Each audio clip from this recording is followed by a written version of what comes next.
শিখবে না, নারী অধিকার মুসলমান শিখবে না, সমাজ পরিচালনা মুসলমান শিখবে না। মুসলমান শিখবে আল্লাহ থেকে, তার রাসূল থেকে। মুসলমান শিখবে কার থেকে? সবাই জুড়ে বলেন না, মুসলমান শিখবে কার থেকে? আরো জুড়ে বলেন, মুসলমান শিখবে কার থেকে? এবং আল্লাহ তাআলার রাসূল, আমাদের নবী, বিশ্ব নবী, ইমামুল আম্বিয়া, তাজদারে মদিনা জনাবে মুহাম্মদুর রাসূলুল্লাহ সাল্লাল্লাহু আলাইহি ওয়াসাল্লাম থেকে।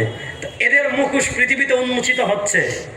আল্লাহ তাআলা দেখেন, যারা পৃথিবীতে কত মুসলমানদের উপর জুলুম করেছে, তারা নারীর স্বাধীনতার নামে নারীকে হত্যা করে, নারীকে ধর্ষণ করে, ছোট্ট মেয়েকে ধর্ষণ করে, তাকে হত্যা করে, তার গোশত টুকরা টুকরা করে, এটা দিয়ে স্যুপ খাইছে, গ্রিল খাইছে, গোশত রান্না করে খাইছে। এদের থেকে আমার মানবাধিকার শিখতে হবে, এদের থেকে আমাদের নারী অধিকার শিখতে হবে। মূলত তারা নারী অধিকারের নামে নারীকে পণ্য বানাতে চায়, মূলত তারা নারী অধিকারের নামে নারীকে ধর্ষণের শিকার করতে চায়, মূলত তারা নারী অধিকারের নামে তাদের কাম চরিত্র নষ্ট করতে চায়। প্রকৃত নারীকে সম্মান দিয়েছে ইসলাম, প্রকৃত নারীকে মর্যাদা দিয়েছে কোরআন, প্রকৃত নারীকে মর্যাদা দিয়েছে শরিয়া, প্রকৃত নারীর অধিকার দিয়েছে একমাত্র শরিয়া। শরিয়ার বাইরে আর কেউ নারীর অধিকার দিতে পারে নাই। বাংলাদেশে এক পুলিশ এক মহিলাকে বলেছিল, টিপ পড়ছো কেন? যদিও উনি বলে নাই, তখন আওয়ামী লীগ ছিল। সব শাহবাগী নারীবাদীদের মাথায় আগুন লেগে গেছিল পিছনে। আক্রমণ মিছিল দিতে দিতে দিতে দিতে দিতে দিতে দিতে দিতে দিতে দিতে দিতে দিতে ওই বেচারার চাকরি চলে গেছিল। এখন আপনার ডোনাল্ড ট্রাম্পের, বারাক ওবামার, ইলন মাস্কের, এরপরে আপনার আরো যেগুলো আরো বড় বড় পৃথিবীর বিশ্ব নেতা যারা আছে, এদের চরিত্রে মোদি, এদের চরিত্র ফাঁস করেছে আপনার অ্যাপস্টেইন। আমাদের বাংলাদেশের শাহবাগী নারীবাদীরা কিন্তু এখন চোখ। আসলে তারা নারীবাদীদের নামে ইসলামকে থামাতে চায়, কোরআনের বিধানকে পরিবর্তন করতে চায়। আগামী বাংলাদেশের যারাই ক্ষমতায় যাবেন, আগামী 12 তারিখ মানুষ ভোট দিয়ে যাকেই ক্ষমতায় নেবে, তাদের কাছে আমাদের একটা প্রাণের দাবি আছে। সেই প্রাণের দাবি হলো 2024-এর বিপ্লবের পরে সাগর রক্তের বিনিময় এই নতুন বাংলাদেশে শাহবাগী, কোরআন বিরোধী, ইসলাম বিরোধী, দিন বিরোধী, শরিয়া বিরোধী আর কোন নাস্তিকদের আস্ফালন আমরা বাংলাদেশে দেখতে চাই না। এই দাবির সাথে আপনারা একমত আছেন না নাই? এই দাবির সাথে বিএনপি এক, জামাত এক, ইসলামী আন্দোলন এক, সবাইকে এক হতে হবে। যারা এই দাবির সাথে এক হতে পারবেন না, বুঝবেন আপনাদের ভিতর ছয়চাইর আছে। নাস্তিকদের ভাই, নাস্তিকরা বাংলাদেশে থাকুক, আমাদের আপত্তি নেই। বাংলাদেশে হিন্দুরা আছে না? নাই কয়, শুনছেন? বাংলাদেশে হিন্দুরা আছে না? আমরা হিন্দুদের বিরুদ্ধে কোনো স্লোগান দেই? বাংলাদেশে ইহুদিরা আছে না? আছে। বাংলাদেশে খ্রিস্টানরা আছে না? আছে। বাংলাদেশে বৌদ্ধরা আছে না? আছে। কেউ নাস্তিক করে তার অধিকার, আমার কোনো সমস্যা নেই। রাষ্ট্রের পুলিশ আছে, আর্মি আছে, বিডিআর আছে, বিজেপি আছে, তারা নিরাপত্তা দেবে। নাস্তিক মানে কি? যে কোনো ধর্ম মানে না। কেউ ধর্ম মারতে না চাইলে ভাই, আপনি তো অস্ত্র দেখিয়ে, ক্ষমতা দেখিয়ে, জোর দেখিয়ে, হামলা দিয়ে, মামলা দিয়ে ইসলাম ধর্ম গ্রহণ করানোর কোনো বিধান ইসলামে নাই। কেউ নাস্তিক হলে নাস্তিক থাকুক, আমার সমস্যা নাই। আমি তার কাছে ইসলামের দাওয়া পেশ করব, আমি তার কাছে কোরআনের দাওয়া পেশ করব, আমি তার কাছে সুন্নাহর দাওয়া পেশ করব। সে যদি কবুল করে আলহামদুলিল্লাহ, যদি কবুল না করে লাকুম দীনুকুম ওয়ালিয়া দীন, সে তার পথে, আমি আমার পথে। এটা হলো লাকুম দীনুকুম ওয়ালিয়া দীনের ব্যাখ্যা। লাকুম দীনুকুম ওয়ালিয়া দীনের এই অর্থ না যে ধর্ম যার যার উৎসব সবার, বলেন নাউজুবিল্লাহ। তো আচ্ছা, এই যে আমাদের ওয়াজ মাহফিল, কখনো হিন্দু আসবে না, আচ্ছা বলবে না ধর্ম যার যার উৎসব সবার, কোনো খ্রিস্টানও আসবে না, নাস্তিকও আসবে না। কিন্তু দেখবেন হিন্দুদের পূজা আসলে একদল মুসলমান উদাম হয়ে যায় হিন্দুদের পূজায় গিয়ে নাচানাচি করার জন্য। পূজায় যাওয়া হারাম, বলেন পূজায় যাওয়া, যদি বলেন না পূজায় যাওয়া, শুভেচ্ছা জানানো, বলে না পূজায় যাওয়া, শুভেচ্ছা জানানো, প্রসাদ খাওয়া। আর কেউ যাওয়াকে যদি হালাল মনে করে, তার ইমান নেই। কেউ যদি যাওয়াকে হালাল মনে করে, তার ইমান। কেউ যদি আপনার মন্দিরে গিয়ে আপনার মূর্তিকে প্রণাম দেয়, তার ইমান আছে? আপনি ইসলামী নামে গেলে আপনারও নাই, আপনি অন্য নামে গেলে আপনারও ইমান নাই। ইসলামের নামে তামাশা বাংলাদেশে আর চলবে না, ইনশাআল্লাহ বলেন। তাহলে লাকুম দীনুকুম ওয়ালিয়া দীন মানে কি? লাকুম দীনুকুম ওয়ালিয়া দীন মানে হলো আপনি কারোর কাছে ইসলামের দাওয়া দিয়েছেন, ইসলামের দাওয়াত পেশ করেছেন, সে যদি ইসলাম কবুল করে আলহামদুলিল্লাহ। এখন ইসলাম কবুল করলো না, বাংলাদেশে 92% মুসলিম, ধরেন আগামী ক্ষমতায় বিএনপি গেল, এখন তারেক রহমান সাহেবের নাম দেখিয়ে আপনি মামলা দিয়ে, হামলা দিয়ে, হ্যাঁ জেল দিয়ে কাউকে কালেমা পড়াবেন, এমন বিধান ইসলামে নাই। অন্য কোনো দল ক্ষমতায় গেল, আপনি হামলা দিয়ে, মামলা দিয়ে, জেল দিয়ে কোনো বিধর্মীকে মুসলমান বানাবেন, এমন কোনো বিধান ইসলামে নাই। ইসলামের বিধান হলো আপনি দাওয়াত পেশ করবেন, দাওয়াত পেশ করার পর যদি কবুল করে আলহামদুলিল্লাহ, যদি কবুল না করে লাকুম দীনুকুম ওয়ালিয়া দীন। ভাই তুমি তোমার মতো থাকো, আমি ইসলামের প্রশ্নে 1 ইঞ্চিও ছাড় দিব। এখন সে ইসলাম কবুল না করে সে তার মতো থাকতে চাইলে তাকে তার অধিকার দেওয়াটা রাষ্ট্রের দায়িত্ব। তার সব রাষ্ট্রীয় অধিকার, মানবিক অধিকার, সাংবিধানিক অধিকার যা কিছু আছে তাকে সব কিছু দেওয়া রাষ্ট্রের দায়িত্ব। শুধু রাষ্ট্রের দায়িত্ব না, বাংলাদেশের মুসলমানরা কি পরিমাণ ধর্মীয় সম্প্রীতিতে বিশ্বাসী। আমাদের আপা যখন চলে গেলেন, আপনাদের নেত্রকোনায় কোনো হিন্দুদের ব্যবসায়িক দোকানে মুসলমানরা আক্রমণ করেছে না? একজনে বলছে করছে,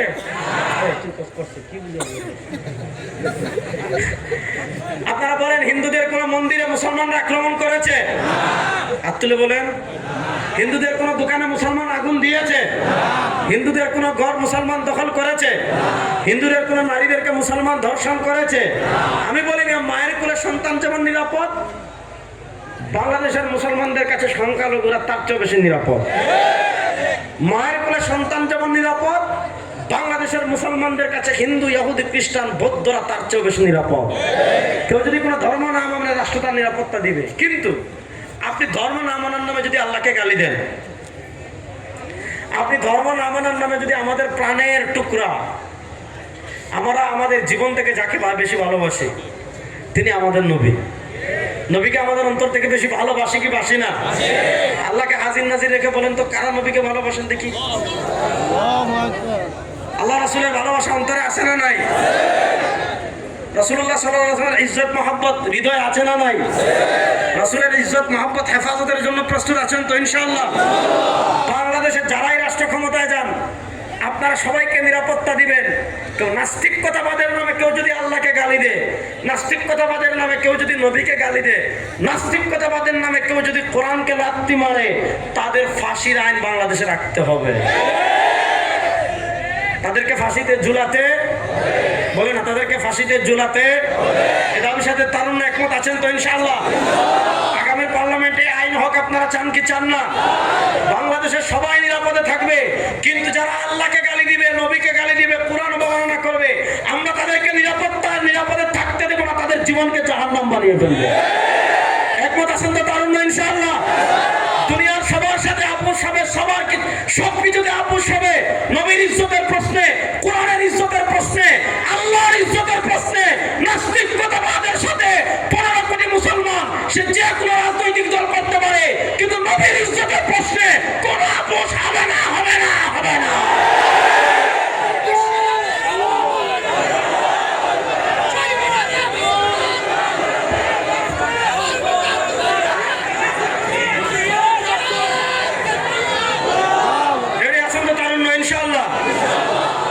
আমার মতো হাত মুষ্টিবদ্ধ করে বলেন, রেডি আছেন তো তারুণ্য ইনশাআল্লাহ? রেডি আছেন তো তারুণ্য ইনশাআল্লাহ? আমার নবীর সম্মান হেফাজতের জন্য প্রস্তুত আছেন তো ইনশাআল্লাহ?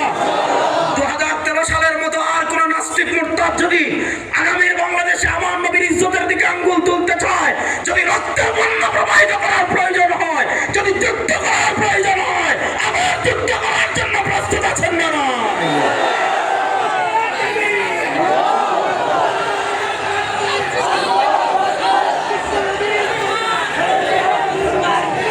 সবাই বলেন ইনশাআল্লাহ। বলেন না ইনশাআল্লাহ? আসতে বলেন না ইনশাআল্লাহ, জোরে বলেন না ইনশাআল্লাহ, জোরে বলেন না ইনশাআল্লাহ। নবীর ভালোবাসা, আরে ভাই বাংলাদেশ আমাদের উম্মাহ নবীকে কত ভালোবাসে। এমন বহু মানুষ দেখবেন জীবনে নামাজ পড়ে না, জীবনে রোজা রাখে না, জীবনে হজ করে না, জীবনে যাকাত দেয় না, নেশা করে, নেশার মধ্যে পড়ে থাকে। তার অন্তরেও দেখবেন নামাজ না পড়লেও, রোজা না রাখলেও, হজ না করলেও, যাকাত না দিলেও, তাহাজ্জুদ না পড়লেও, মদ খেলেও, দেখবেন তার অন্তরেও নবীর ভালোবাসা ঠিকই আছে। তার সামনে যদি কেউ নবীকে গালি দেয়, সে কিন্তু স্থির থাকতে পারে।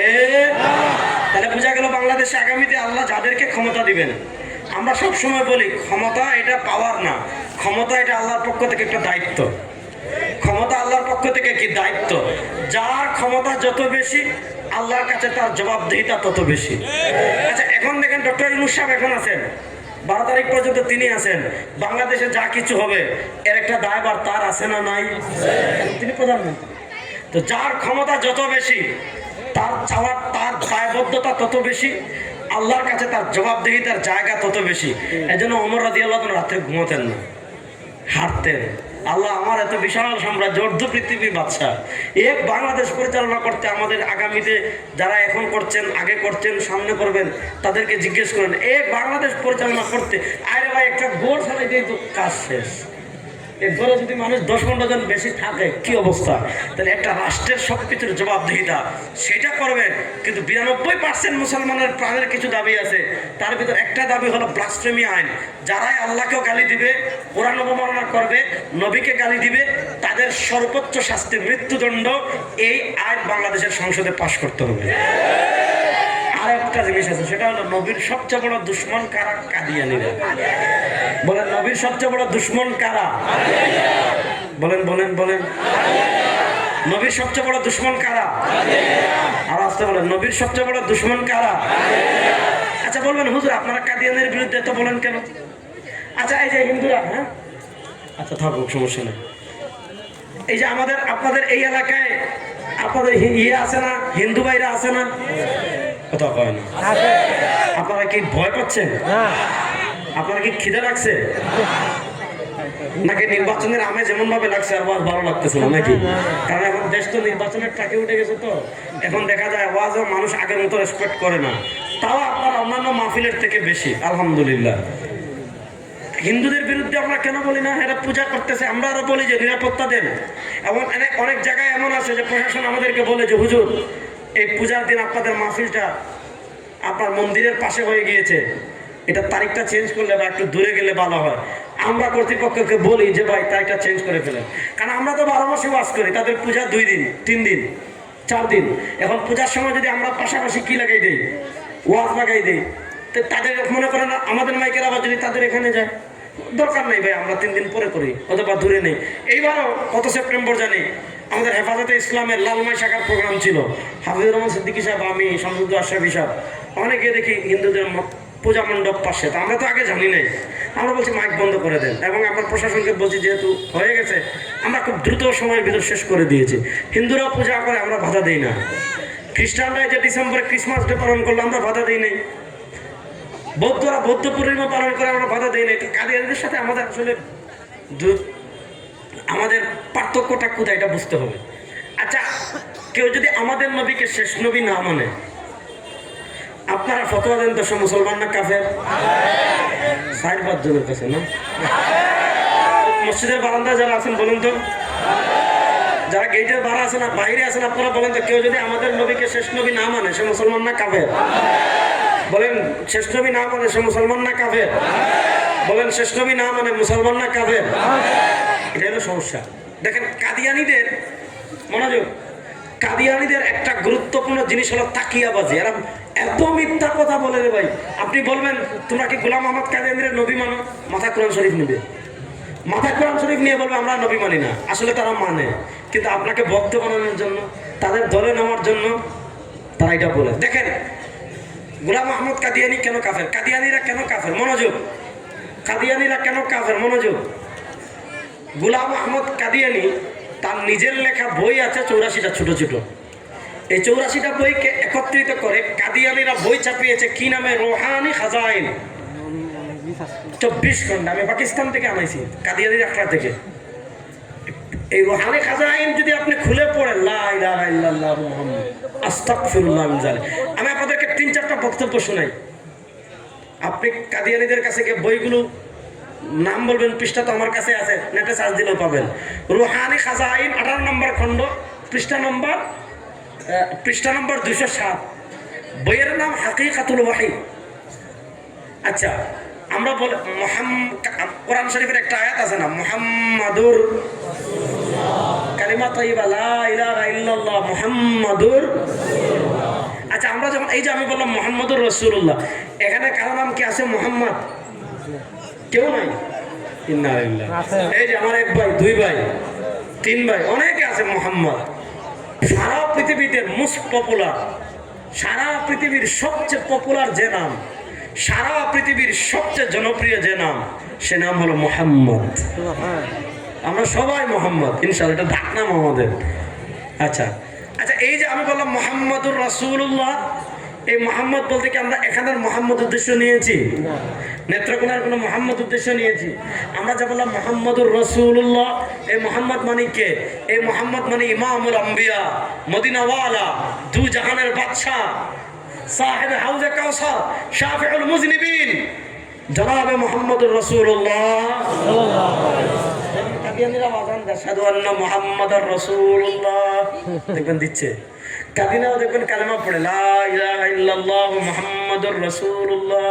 কিন্তু প্রশ্ন হলো এই মোহাম্মদকে গোলাম আহমদ কাদিয়ানীর রুহানি খাজাইন 18 নম্বর খন্ড 207 নম্বর পৃষ্ঠা বলছে মুহাম্মদুর রাসূলুল্লাহ, इस आयत में अल्लाह मेरा नाम मोहम्मद रखा। আবার রাসূল भी কাদিয়ানী বলছে মুহাম্মদুর রাসূলুল্লাহ, মুহাম্মদ আল্লাহ রাসূল। এই মুহাম্মদ মানে নবী মুহাম্মদ না, এই মুহাম্মদ মানে ইমামুল আম্বিয়া না, এই মুহাম্মদ মানে সাহেব হাউজে কাউসার না, এই মুহাম্মদ মানে শাফিউল মুজনিবিন না। গোলাম শয়তান কি বলেছে? গোলাম শয়তান বলেছে इस आयत में अल्लाह मेरा नाम मोहम्मद रखा। গোলাম আহমদ বলেছে এই আয়াতে আল্লাহ আমার নাম মুহাম্মদ রেখেছে। আল্লাহ বলেছেন মুহাম্মদুর রাসূলুল্লাহ, মুহাম্মদ আল্লাহর রাসূল। গোলাম আহমদ কাদিয়ানী বলে আবার রাসূল বি, এই আয়াতে আল্লাহ আমাকে মুহাম্মদও বলেছে, আল্লাহ আমাকে রাসূলও বলেছে। কাদিয়ানীরা বলে আশহাদু আন্না মুহাম্মাদার রাসূলুল্লাহ। এই মুহাম্মদ মানে মদিনার নবী না রে ভাই, এই মুহাম্মদ মানে চেরাগ বিবির ফুলা গোলাম আহমদ। এই মুহাম্মদ মানে কে? চেরাগ বিবির ফুলায় গোলাম আহমদ। এবার বলেন এই যে তারা চেরাগ বিবির ফুলা গোলাম আহমদ বলল, इस आयत में আল্লাহ মেরা নাম মোহাম্মদ রাখা আর রাসূল भी। এবার আপনারা ফতোয়া দেন চেরাগ বিবির ফুলা গোলাম আহমদ কাদিয়ানী মুসলমান না কাফের? এ তো আসতে বলে নবীর রাসূল। সবাই বলেন চেরাগ বিবির ফুলা গোলাম আহমদ মুসলমান না কাফের? জোরে বলেন চেরাগ বিবির ফুলা গোলাম আহমদ মুসলমান না কাফের? এটা বলছে 207 নম্বর পৃষ্ঠায়। 217 নম্বর পৃষ্ঠায় কি বলে শুনেন, বলছেন वो अहमद और मोहम्मद नाम से मुसम्मा होकर, वो अहमद और मोहम्मद नाम से मुसम्मा होकर मैं रसूल भी हो वर नबी भी हो, मैं रसूल भी हो वर नबी भी हो, यानी बेजा किया भी वर गायब की खबरें पाने वाला भी।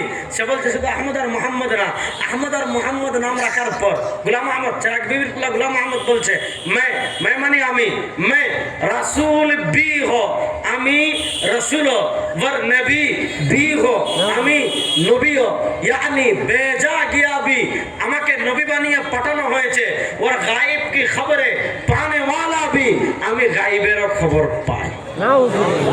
এবার বলেন যে চেরাগ বিবির পোলা বলেছে मैं रसूल भी हो वर नबी भी हो, যে গোলাম আহমদ কাদিয়ানী বলেছে আমি নবী हो আমি রাসূল हो, ওই যুবকরা মনোযোগ, যে গোলাম আহমদ কাদিয়ানী বলেছে আমি রাসূল हो আমি নবী हो, বলেন সেই গোলাম আহমদ কাদিয়ানী মুসলমান না কাফের? বলেন সেই গোলাম আহমদ কাদিয়ানী মুসলমান না কাফের? 231 নম্বর পৃষ্ঠা বলছে सच्चा खुदा वो खुदा है, एक गलती कह डाला, सच्चा खुदा वो खुदा है, सत्य खुदा वही खुदा कुंजो जिसने कादियान में अपना रसूल भेजा। সত্য খুদা ওই খুদা যিনি কাদিয়ানে তার রাসূল প্রেরণ করেছেন। নাউজুবিল্লাহ বাড়িতে জুড়ে বলবেন, নাউজুবিল্লাহ বাসায় গিয়ে জুড়ে বলবেন। আচ্ছা আপনাদের কি মনে হয় কাদিয়ানে আল্লাহ কোন রাসূল পাঠাইছেন? আরে ভাই ওই পাঞ্জাবের গুরুদাসপুরের কাদিয়ান, পাঞ্জাবের গুরুদাস, ভারতের পাঞ্জাবের গুরুদাসপুরের কাদিয়ান, পাকিস্তানের, আল্লাহকে ওখানে কোন রাসূল পাঠাইছেন? এখন প্রশ্ন হলো তাইলে এই যে 3 বক্তব্য আমি দিলাম আর বললাম না, এই 3 বক্তব্যের আলোকে আপনাদের ফতোয়ার বল আপনাদের কোর্টে দিলাম, আপনারা পেনাল্টি মারেন। আপনাদের কোর্টে দিলাম,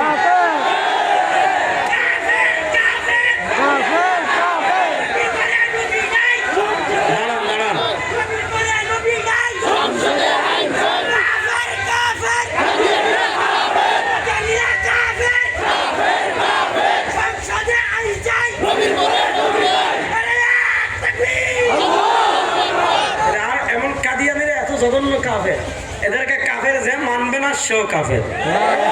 বলেন, কাদিয়ানিদেরকে যারা কাফের মানবে না তারাও, কাদিয়ানিদের পক্ষে যারা দালালি করবে তারাও, কাদিয়ানিদের পক্ষে যারা টিভি টক শোতে কথা বলবে তারাও, কাদিয়ানিদের পক্ষে যারা সংসদে কথা বলবে তারাও। কোনো কথা নাই, ডাইরেক্ট কথা। ঠিক আছে তো ইনশাআল্লাহ? বলবেন যে কাফের তো আরো আছে, কাদিয়ানি নিয়ে এত টেনশন কেন? টেনশনের জায়গাটা বুঝাই। এই বাজারের নাম কি বলছিলেন? চামখার। চামখার মোড় বাজার, নেত্রকোনা। এই চামখার মোড় বাজারে এক ব্যক্তির দোকান আছে, সে গরুর গোশত বা ছাগলের গোশত বিক্রি করে। ভাইয়া তোমরা আমার থেকে বেশি ওয়াজ করে ফেলতেছো, চুপ থাকো। হ্যাঁ, আর সমস্যা নাই। আরে ভাই বলুক না, একটু ছোট মানুষ বলছে বলুক, তারা একটু ওয়াজ করার আগ্রহ হয়েছে, করুন। সুযোগ দেবো, মাইকে আসবে ইনশাআল্লাহ, সমস্যা নেই। আপনাদের এই চামখার মোড়ে এক ব্যক্তি দোকান দিয়েছে, ছাগলের গোশতের দোকান। সে ছাগলের গোশত বিক্রি করতেছে। আচ্ছা, সে যদি এই মোড়ে দোকান দিয়ে ছাগলের গোশত বিক্রি করে, আপনারা কি বাধা দিবেন? লাইন ধরে কিনবেন। কিছুদিন পর দেখা গেল ঘটনা কিন্তু ঘটে গেছে আপার লেভেলে। কি ঘটনা ঘটছে? যে ঘটনা ঘটছে, আসলে সে ছাগলের গোশত বিক্রি করে মাঝে মাঝে। সে ঘটনা করে কি, এই রাস্তা দিয়ে যখন কলমাকান্দার দিকে গাড়ি যায়, আপনার বারহাট্টায় গাড়ি যায়, ঢাকায় গাড়ি যায়, রাত্রে তো গাড়ির সাথে যেমন আমার গাড়ির সামান দেখবেন ভাঙ্গা, কেন? শিয়াল মারছে রাত্রে এসে। গাড়ি অনেক স্পিডে, সামনে শিয়াল পড়ে গেছে। এখন গাড়ির সাথে যদি লাগে, ট্রাকের সাথে, বাসের সাথে, এরপর লরির সাথে, কি বলেন, শিয়াল কোত্থেকে বেঁচে থাকবে? থাকবে না। এখন সে কি করে, লুক লাগিয়ে দিচ্ছে দালাল, যে রাস্তায় যত শিয়াল মরে, কুত্তা মরে, মরা গরু, এগুলো আই না আপনাদের ওই শিয়ালের গোশত আর আপনার কুত্তার গোশত, এবং এগুলার গোশতরে আপনার চামখার মূলে আই না একদম দেশি ছাগলের গোশত বলে বিক্রি করতেছে। আর আপনারা সবাই কম দামে দিচ্ছে। সবাই এক মাস খাওয়ার পর ঘটনা বুঝলেন যে ইন্না লিল্লাহি ওয়া ইন্না ইলাইহি রাজিউন। এই খবিশে তো আসলে কি করে, ছাগলের গোশত বিক্রি করে না, কুকুরের গোশত, শিয়ালের গোশত বিক্রি করে। যখন এটা ধরা পড়বে, আপনারা সবাই মুড়ে গিয়ে তারা দুলাভাই ডাকবেন। আচ্ছা বুঝেন, দুলাভাই ডাকবেন না, মায়ের যেটা মাটিতে পড়বে এটাও তুলে দিবেন। তাহলে বোঝা গেল, আপনি যদি ছাগলের গোশত বিক্রি করতে চান, সাইনবোর্ড দিতে হবে ছাগলের গোশতের। আপনি যদি কুকুরের গোশত বিক্রি করতে চান, সাইনবোর্ড দিতে হবে কুকুরের গোশতের। আপনি যদি শিয়ালের গোশত বিক্রি করতে চান, সাইনবোর্ড দিতে হবে শিয়ালের গোশতের। আপনি ছাগলের গোশতের সাইনবোর্ড দিয়ে যেমন কুকুরের গোশত বিক্রি করতে পারেন না, আপনি যেমন ছাগলের গোশতের সাইনবোর্ড দিয়ে শিয়ালের গোশত বিক্রি করতে পারেন না। ভাই শুনেন, হিন্দুরা তারা ধর্ম পালন করে, হিন্দু পরিচয়, আমাদের সাথে কোনো আপত্তি নেই। ইহুদিরা তাদের ধর্ম পালন করে, ইহুদি পরিচয়, আমাদের সাথে কোনো আপত্তি নেই। খ্রিস্টানরা তাদের ধর্ম পালন করে, খ্রিস্টান পরিচয়, আমাদের আপত্তি নেই। হিন্দুরা যদি মুসলিম পরিচয়ে পূজা শুরু করে, আমাদের আপত্তি থাকবে কি থাকবে না?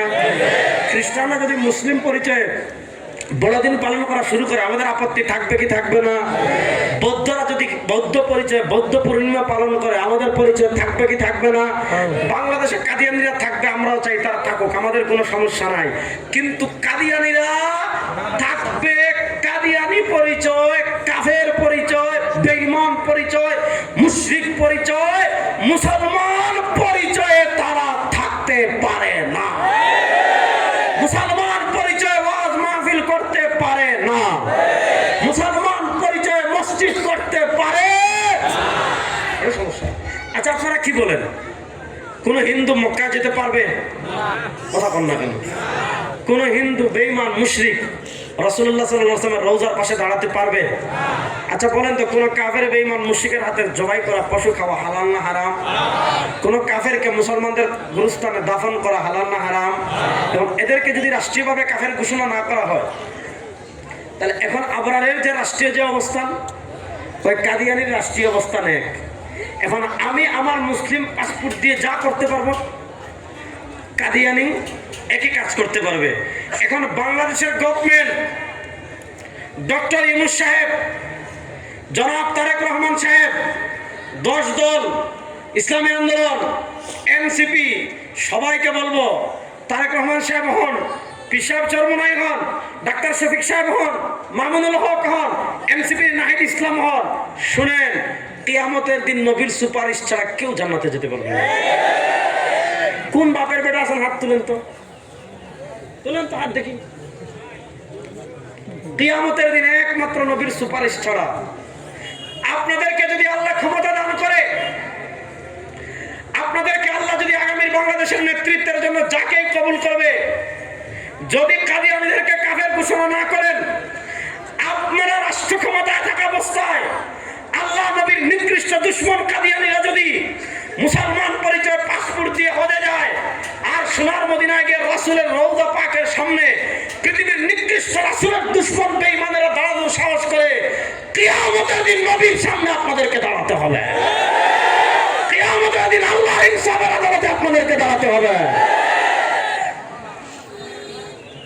আচ্ছা বলেন, আমাদের কারো পাসপোর্টে যদি তার ধর্মীয় পরিচয় লেখা থাকে হিন্দু, সৌদি সরকার কি হুজুর তারা ভিসা দিবে? ফজলার ভিসা দিবে? প্রীতম সরকার দাস, বাপের নাম রূপন সরকার দাস, আপনারা কি মনে করেন সে উমরার ভিসা পাবে? বা আপনারা বুঝে বলেন, সে উমরার ভিসা পাবে? কিন্তু রেজাউল করিম আবরা, পিতার নাম কুতুবউদ্দিন, তারেক রহমান পিতার নাম জিয়াউর রহমান, মুফতি সৈয়দ রেজাউল করিম পিতার নাম ফজলুল করিম, মামুনুল হক পিতার নাম আজিজুল হক, এই নামে যদি থাকে তারা ভিসা দিবে কি দিবে না? এই যে কাদিয়ানীদেরকে যদি রাষ্ট্রীয়ভাবে মুসলিম ঘোষণা না করা হয়, এখানে আপনাদের একজন দোকান আছে, আপনি হিন্দুর দোকান থেকে মুরগ কিনবেন না, আর কিনলেও তার যদি জবাব কিনা তো যাবে, কিন্তু সে যদি জবে করে, প্রথম মশালা কি কোনো বিধর্মীরা যদি পশু জবে করে, এটাকে খাওয়া মুসলমানদের জন্য হালাল? কথা করেন না দেখি, এগুলো জানতে ভাই। আজকে দেখেন আমাদের দেশে ভারতের আধিপত্যবাদ কেমন বিস্তার হচ্ছে। শুনেন, তারা আমাদের খাবারে হারামের সওয়াব গোটাই দিচ্ছে, আর খাবারে যদি হারাম হয় শরীরে রক্ত হারাম। এই যে দেখেন আমাদের দেশে গরুর গোশতের কেজি এখন কত? 750 না 750। ইন্ডিয়া থেকে গোশত আসে, পৃথিবীর এটা এই পরিমাণ একটা, মানে আমরা তো নামে মুসলিম রে ভাই, কি অবস্থা দেখেন। অন্যান্য মুসলিম কান্ট্রিগুলোতে যান, বিদেশ থেকে কোনো খাবার যদি আমদানি করা হয়, গোশত আমদানি করা হয়, বা অন্যান্য হালাল যেগুলো মুরগের গোশত, গরুর গোশত, এগুলো যদি আমদানি করা হয়, তারা তাদের সরকারি সংস্থা আছে, হ্যাঁ, তারা কি করে এটা যাচাই বাছাই করে হালাল সার্টিফিকেট দেয়। হালাল সার্টিফিকেট দেওয়ার পর মার্কেটে। আর আমাদের ইসলামী ফাউন্ডেশনের কাজ কি? খালি ঈদের চাঁদ ঘোষণা দেওয়া, আর কোনো কাম নাই এদের। তাও দেখা যায় কয়েক বছর পর ঈদ লিয়া সমস্যা তৈরি হয় না? কয়েক বছর আগে একবার তারাবির নামাজ, চাঁদ একবার উঠে আবার না, 3-4 বছর আগে না, ঈদ একবার ঈদের ঘোষণা, আবার উঠে নাই। এখন তারাবি পড়বো কি পড়বো না, তারাবি কষ্ট করে সবাই 20 টাকা, সবাই তো আর পড়ে নাই, যারা পড়ছে তারাবির ঘোষণার পরে ঘোষণা হয়েছে ঈদের চাঁদ উঠছে। আমরা যখন ছোট ছিলাম, ওরে সুবহানাল্লাহ, আপনাদের অনেকের মনে আছে, বেশ কয়েক বছর আগে একবার একদিন নিয়ে পুরা মারামারি, মনে আছে না আপনাদের? এই যে ইন্ডিয়া থেকে আমাদের যে গোশতগুলো আসতেছে এবং কম দামে গলিতে পাওয়া যায়, এবং আমাদের হাইওয়ে হোটেলে গোশত এগুলাই খাওয়ায়, কে জবে করছে ভাই? কোথা থেকে আসছে? কোনো হালাল কি নেই, সার্টিফিকেট নাই। এগুলা যে খাচ্ছেন, এগুলা যে আমরা খাচ্ছি, এগুলা যাচাই বাছাই করার প্রয়োজন আছে না নাই?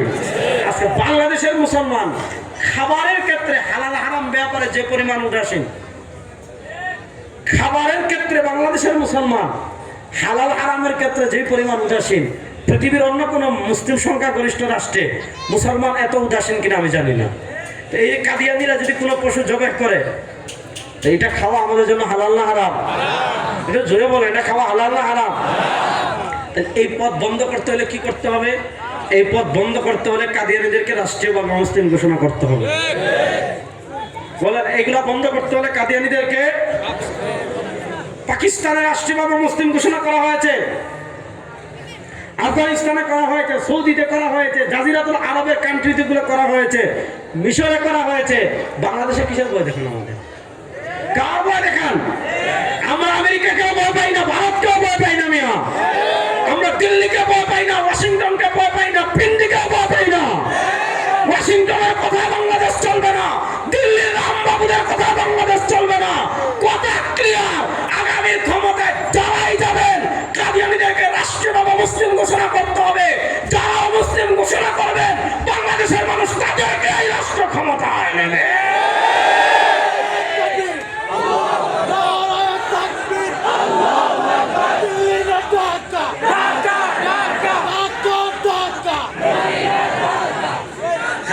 ঢাকা বললে হবে না।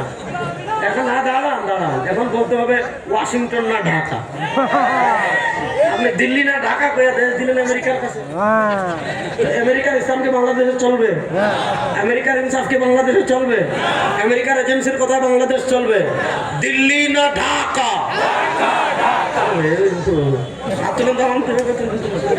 দিল্লি না ঢাকা, ওয়াশিংটন না ঢাকা, পিন্ডি না ঢাকা। নারায়ে তাকবীর, নারায়ে তাকবীর। গোলামি না আজাদি, গোলামি না আজাদি। দিল্লি না ঢাকা, পিন্ডি না ঢাকা, ওয়াশিংটন না ঢাকা। নারায়ে তাকবীর। বলেন ইনশাআল্লাহ। কাদিয়ানীরা অমুসলিম ঘোষণা করা হোক। কারা কারা দিকে হাত তুলে দেন ইনশাআল্লাহ। ইনশাআল্লাহ আগামীর বাংলাদেশে কাদিয়ানীদেরকে মুসলিম ঘোষণা করতেই হবে। যারা রাষ্ট্র ক্ষমতা আগামী 12 তারিখ যাবেন, এই প্রথম মুসলমানদের 2টা প্রাণের দাবি আছে। এই দাবির সাথে আপনারা একমত না নাই?